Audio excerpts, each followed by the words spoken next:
നബി സല്ലല്ലാഹു അലൈഹി വസല്ലമ തങ്ങളെ സിയാറത്ത് ചെയ്യാൻ പോയാൽ അവൻ ഇസ്ലാമെന്ന് പുറത്തുപോയി എന്ന് ഇവിടുത്തെ മുജാഹിദ് പ്രസംഗിച്ചു. ഒരു മുജാഹിദ് പ്രസംഗിച്ചതാണ്.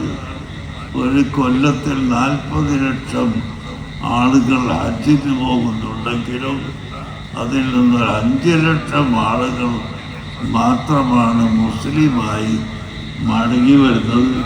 ബാക്കിയുള്ള 35 ലക്ഷവും മുസ്ലിക്കായി പോയിട്ടാണ് ഹജ്ജിന് പോകുന്നവർക്ക് മടങ്ങി വരുന്നത്. ഇവിടുത്തെ മുജാഹിദ് മൗലവി പ്രസംഗിക്കുകയാണ്. നിങ്ങളൊന്ന് ആലോചിക്കണം, എന്താണ് ഈ പറയുന്നത്? അവൻ്റെ വായിലൂടെ എന്താണ് വരുന്നത്?